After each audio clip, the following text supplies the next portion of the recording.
Hello everyone, welcome to the new video tutorial of bioentac. In the last session we have dealt about instrumentation, which is really important for CUCET.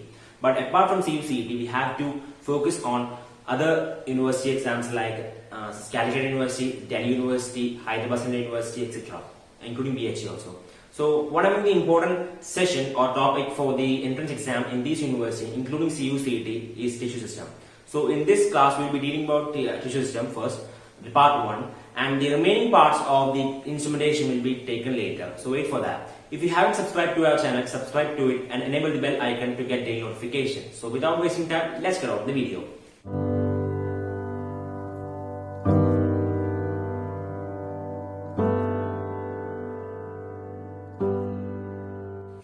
Now coming on the tissue system, as you all know what a tissue system is. Tissue is a group of cells which perform a similar function. Now the term was coined by Andrew. He is known as the father of anatomy. Now based on the function or its position in the plant tissue system, the tissue system is classified basically into 3 types. The first one is meristematic tissue system. That is the tissue system which helps in the growth of plant. It may be linear growth or it may be increasing the thickness of the plant. Whatever it may be, the tissue system which helps in the growth of plant is known as meristematic tissue system. The second one is permanent tissue system. That is when a meristematic tissue system loses its ability to grow and undergoes differentiation and takes a particular function which helps in development of plant or growth of plant, but not growth, which helps in the sustenance of plant. That type of tissue system is known as permanent tissue system. Now the third one is secretory tissue system. That is a group of tissues which secrete something by some biochemicals or biological compounds which helps in protection of the plant or maybe helps in the sustenance of plant, or it may remove some waste materials. So such type of tissue system is known as secretory tissue system.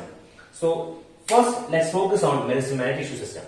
Now coming on to the first one, as the meristematic tissues. As I have mentioned before, meristematic tissues are a group of cells which helps in the growth of plant. It may be linear growth or it may be secondary growth, that is the increase in thickness. Now cells that maintain the meristem or which is the source of the growth is known as meristematic initials. So this is a really important term, the meristematic initials, which may be used in the entrance exam questions. So meristematic initials are a group of cells that maintain the meristems. Now broadly we can classify meristematic tissues into 2.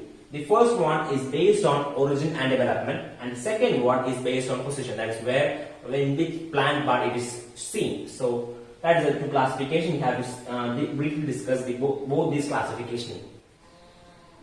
Now, the first classification, that is based on its origin and development, we can classify the meristem into 3. That is, the first one is promeristem or primordial meristem.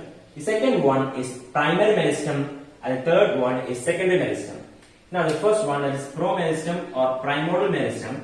It's a group of meristem, group of cells which directly derive from the embryo. From the embryo, the plant has to develop into a whole full-fledged plant. So, for that, meristematic tissues are required. So, such meristem which derive from the embryonic layer or embryo is known as promeristem, which helps in the growth of the plant's initial stage. Now, second one is primary meristem, which is actually derived from promeristem. So, it helps in the apical region or in the root tip region, which helps in the growth or linear growth of the plant.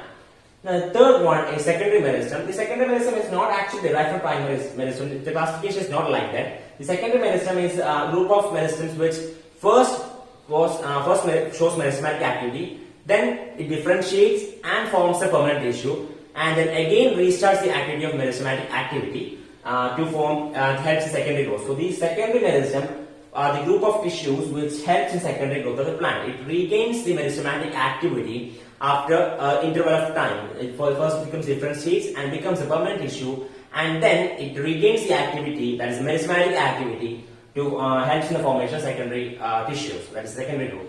So that is the classification based on origin and development. Now let's see the second type of classification. Now the second type of classification, that is based on the position, that is which plant part this meristematic tissue is seen, and is classified into 3 types. That is the apical meristem, that's the first one. The second one is intercalary meristem, and the third one is lateral meristem. Now the apical meristem is seen in the apical tissues, that is the apical part of maybe seen in the root tip or it may be seen in the shoot tip. So It actually helps in the linear growth. Linear growth of the plant, it helps, the apical meristem helps in that linear growth. Now the second one is intercalary meristem. Intercalary meristem is actually seen between two permanent tissues. That is, between two nodes, this intercalary meristem is seen.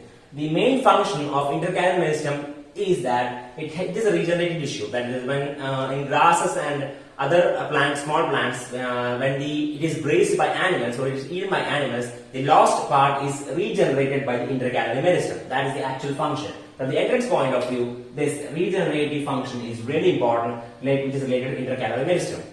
The third one is lateral meristem. It is actually the cambium initials, that is, which restarts the activity after some time, and meristematic activity is restarted after some time, and it helps in secondary growth of the plant. So it actually helps in the thickness, increasing thickness of the plant, or in simple terms we can call it as secondary growth. So these are the three types of meristematic classification under the heading based on the position in the plant part. That's all for today's video. Wait for more videos. If you have any doubt or queries, please mail to bioentac@gmail.com, and don't forget to subscribe and enable the bell icon. Thank you.